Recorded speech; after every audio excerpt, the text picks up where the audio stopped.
우리에게 주신 하나님 말씀은 우리 신약성경 요한복음 16장 25절에서 33절까지의 말씀입니다. 함께 합독하도록 하겠습니다. 25절에서 33절까지입니다. 함께 읽겠습니다. 시작. 이것을 비유로 너희에게 일렀거니와 때가 이르면 다시는 비유로 너희에게 이르지 않고 아버지에 대한 것을 밝히 이르리라. 그날에 너희가 내 이름으로 구할 것이요 내가 너희를 위하여 아버지께 구하겠다 하는 말이 아니니 이는 너희가 나를 사랑하고 또 내가 하나님께로부터 온 줄 믿었으므로 아버지께서 친히 너희를 사랑하심이라. 내가 아버지에게서 나와 세상에 왔고 다시 세상을 떠나 아버지께로 가노라 하시니 제자들이 말하되 지금은 밝히 말씀하시고 아무 비유로도 하지 아니하시니 우리가 지금에야 주께서 모든 것을 아시고 또 사람의 물음을 기다리시지 않는 줄 아나이다. 이로써 하나님께로부터 나오심을 우리가 믿사옵나이다. 예수께서 대답하시되 이제는 너희가 믿느냐? 보라, 너희가 다 각각 제 곳으로 흩어지고 나를 혼자 둘 때가 오나니 벌써 왔도다. 그러나 내가 혼자 있는 것이 아니라 아버지께서 나와 함께 계시느니라. 이것을 너희에게 이르는 것은 너희로 내 안에서 평안을 누리게 하려 함이라. 세상에서는 너희가 환난을 당하나 담대하라. 내가 세상을 이겼노라. 아멘. 본문 말씀 통해서 예수님께서 이렇게 말씀하셨습니다. 이제는 비유가 아니라 밝히 말하겠다라고요. 설명 방식을 바꾸신다는 의미일까요? 아닙니다. 바로 나와 하나님 그 관계의 그 단계가 이렇게 바뀌어진다는 그러한 선언을 하시는 것입니다. 예수님의 제자들 오늘 본문 속에서 그 제자들의 모습 가운데 지금까지 비유로 이렇게 간접적으로 또 혹은 또 그림자처럼 하나님을 이해했다면 이제 예수님을 통해서 하나님을 직접 이렇게 아는 그러한 시대가 열린 것입니다. 사도 바울이 복음을 설명할 때 이전 것이 지나갔고 보라 새 것이 되었다 이렇게 말하지 않습니까? 그러한 가운데에도 우리 믿음 생활에 이렇게 힘들 때가 많죠. 그런데 그 이유가 무엇이겠습니까? 바로 여전히 하나님을 더 이상 비유로서 간접적으로 아는 것이 아니라고 했는데도 불구하고 우리 비유로 이렇게 때로 이해하려고 하기 때문입니다. 막연하게 느끼며 또 감으로 이렇게 판단하고 또 상황으로 이렇게 해석하려고 하기 때문이라는 것이죠. 그러나 이제 우리는 예수님 안에서 하나님을 이렇게 분명하게 알게 된 주님의 자녀임을 믿습니다. 하나님께서는 이렇게 드러나신 분이라는 것이죠. 어딘가에 숨어 계시는 분이 아니라 전능하신 하나님이십니다. 그러므로 우리가 하나님을 막연하게가 아닌 이렇게 분명하게 알기를 원한다고 이 시간 가운데 또한 주님 앞에 이렇게 간구하며 나아갈 수 있어야 하겠습니다. 25절 이것을 비유로 너희에게 일렀거니와 때가 이르면 다시는 비유로 너희에게 이르지 않고 아버지에 대한 것을 밝히 이르리라. 이어서 우리 26절, 27절을 보도록 하겠습니다. 그날에 너희가 내 이름으로 구할 것이요 내가 너희를 위하여 아버지께 구하겠다 하는 말이 아니니 이는 너희가 나를 사랑하고 또 내가 하나님께로부터 온 줄 믿었으므로 아버지께서 친히 너희를 사랑하심이라. 내가 대신 구하겠다 하는 말이 아니다. 이 말이 또한 굉장히 중요하게 이렇게 작용을 하는데 예수님께서 중보하시지 않겠다 이것이 아닙니다. 핵심은 너희가 직접 아버지께 나아갈 수 있는 그런 존재가 되었다라고 말씀하시는 겁니다. 왜냐하면 너희가 나를 사랑하고 또 내가 하나님께로부터 온 줄 믿었기 때문에 우리 아버지께서 친히 너희를 사랑하신다라는 것이죠.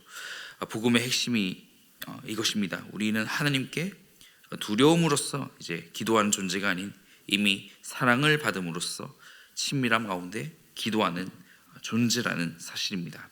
그래서 오늘 하나님을 향한 기도도 이렇게 대상을 향한 설득 같은 것이 아니라 또 관계의 이렇게 표현이 돼야 할 줄 믿습니다. 아버지 저 왔습니다 라고 하는 것입니다. 우리는 두려움이 아닌 담대함으로 우리가 기도하며 주님 앞에 나아가야 합니다. 28절입니다. 내가 아버지에게서 나와 세상에 왔고 다시 세상을 떠나 아버지께로 가노라 하시니, 내가 아버지께로 가노라. 제자들이 이 말을 듣고 불안했습니다. 이제 떠나시는구나. 하지만 예수님의 관점은 다릅니다. 이것은 떠남이 아닌 구원의 완성으로 가는 길인 것이죠. 십자가, 또 부활, 또 승천, 이 모든 과정 속에서 우리에게 하나님을 향한 통로가 되어주시기 위한 길인 것입니다. 우리 인생에 있어서도 마찬가지입니다. 종종 어려운 일 가운데 놓여질 때 왜 이런 일이 일어나는가 라고 묻고, 또 그러한 질문 속에서 심히 고민하신 줄 압니다. 그러나 하나님께서 그 과정 속에서 이렇게 완성을 이루고 계신다는 것을 우리가 생각할 수 있기 원합니다. 그러할 때 현재 당하는 고난 앞에 의연할 수 있는 것이죠. 우리가 이해하는 것도 중요하겠지만 먼저는 하나님을 전적으로 신뢰하는 것을 우리가 선택할 수 있기 원합니다. 우리 29절 또 32절의 내용입니다. 우리의 믿음은 아직 완전하지 않다. 이것을 우리가 인정하면서 이 부분을 묵상하기 원합니다. 제자들이 이렇게 말하죠. 이제 우리가 믿습니다. 그런데 예수님의 반응을 보시면 이제는 믿느냐? 그 다음에 바로 이어서 이렇게 말씀하십니다. 너희가 다 흩어지고 또 나를 혼자 두게 될 때가 온다.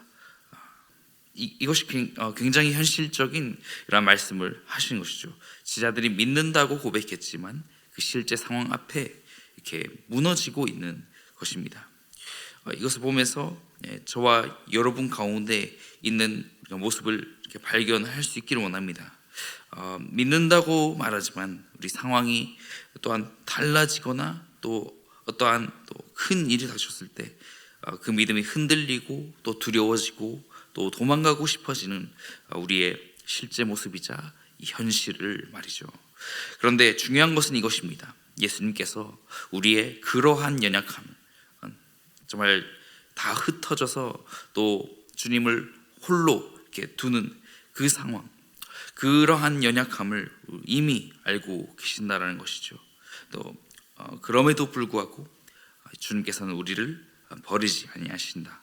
또 그러므로 우리는 완벽한 믿음이 아닌 또 주님 앞에 이렇게 붙어 있는 그러한 믿음을 가져야 한다는 것입니다. 하나님 곁에 이렇게 머물러 계시는 우리의 살기로 되신 그 주님을 바라보면서 나아갑시다. 마지막으로 33절 우리 말씀을 같이 읽어보겠습니다. 이것을 너희에게 이르는 것은 너희로 내 안에서 평안을 누리게 하려 함이라. 세상에서는 너희가 환난을 당하나 담대하라. 내가 세상을 이기었노라. 아멘. 이 본문의 결론을 봤을 때 내 안에서 평안을 누리게 하려 함이라. 여기서 중요한 단어가 내 안에서입니다. 평안은 상황에서 오는 것이 아닙니다. 문제가 해결되면 오는 것도 아니고 우리 환경이 좋아진다고 오는 것도 아닙니다. 바로 예수님 안에 있을 때 이렇게 오는 것이죠. 현실은 달라지지 않았는데 내 마음이 평안하다라는 것이죠. 세상에서는 환난을 당하나 이렇게 현실은 변하지 않는 그러한 상황 가운데 예수님의 말씀을 볼 때 우리가 알 수 있는 것은 이 믿음이라는 것이 이렇게 현실 부정이 아니다라는 것이죠. 그렇다고 현실에 안주하는 것도 아닙니다. 그 환난은 반드시 있지만 그리스도인인 당신이 반드시 고난받는다라는 것을 우리가 알 수 있지만 그러한 마지막 선언이 나옵니다. 담대하라, 내가 세상을 이기었노라. 다시 한번 읽어보겠습니다. 담대하라, 내가 세상을 이기었노라. 네, 예수님께서 당하신 고난 앞에 결국 그 세상을 이기신 예수님, 이것은 미래형이 아닌 이미 이긴 싸움이라는 것입니다. 저야만 승리하는 그 예수 십자가 희생, 그 고난, 우리 삶은 싸워서 이기는 삶이 아닙니다. 이미 승리하신 그 주님 안에 거하는 삶인 것입니다. 그래서 우리가 두려워하지 않고 담대할 수 있는 것이죠. 사랑하는 성도 여러분, 우리가 여전히 흔들리고 또 두려워하고 또 부족하다고 느낄 때가 있죠. 그러나 이미 세상을 이기신 주님 앞에, 주님 안에 있는 자들임을 기억하시기를 원합니다. 그러므로 상황이 아닌 주님 안에 거하시고, 또한 두려움이 아닌 담대함을 우리가 선택하여 주님 앞에 나아가시고, 그러므로 우리의 삶, 오늘의 주어진 삶 가운데도 불안한 것이 있습니까? 더 이상 그 불안 가운데 머물지 마시고 주님 주시는 그 평안을 누리시기를 예수님의 이름으로 축복합니다. 그렇게 하여서 세상을 이기신 주님 안에 우리가 참된 평안, 그 샬롬의 그 주님을 우리가 누리게 되는, 온전히 이 하루를 승리하는 저와 여러분이 되기를, 그러한 구리지구 종교의 모든 성도님들 되시기를 예수님의 이름으로 축복합니다. 제가 기도하겠습니다. 하나님, 우리의 여전한 상황을 볼 때가 있습니다. 우리의 연약함을 아시지요. 믿는다고 말하지만 우리 상황 앞에, 여러 가지 상황 앞에 흔들릴 때가 많습니다. 그러나 하나님 아버지, 이미 세상을 이기셨다고 말씀하시는 주님을 붙듭니다. 우리로 하여금 더 이상 우리에게 주어지는 여건 또한 환경이 아니라 주님 안에서 평안하게 하시고, 또 두려움이 아니라 담대함으로 살아가게 하여 주시옵소서. 그러므로 흩어졌던 우리의 믿음이 하나로 모여서 정말 끝까지 주님 앞에 동행하고 붙어있는 그러한 믿음을 주시고, 또 어떤 상황 속에서도 주님께서 함께 하신다라는 것을 우리가 정말 알 수 있게 하시고, 또한 우리 삶으로 경험하게 하여 주시옵소서. 오늘 하루도 선물로 주신 그 하나님을 우리가 찬양합니다. 하나님, 우리가 숨쉬고 이렇게 살아갈 수 있음을 우리가 기억하며 감사합니다. 세상을 이기신 주님 안에 살아가게 하옵소서. 그 평안을 누리는 삶이 되게 하여 주시옵소서. 예수님의 이름으로 기도드리옵나이다. 아멘. 함께 주기도문 하심으로 주님 앞에 나아가겠습니다. 하늘에 계신 우리 아버지여, 이름이 거룩히 여김을 받으시오며 나라가 임하시오며 뜻이 하늘에서 이루어진 것 같이 땅에서도 이루어지이다. 오늘 우리에게 일용할 양식을 주시옵고, 우리가 우리에게 죄 지은 자를 사하여 준 것 같이 우리 죄를 사하여 주시옵고, 우리를 시험에 들게 하지 마시옵고 다만 악에서 구하시옵소서. 나라와 권세와 영광이 아버지께 영원히 있사옵나이다. 아멘.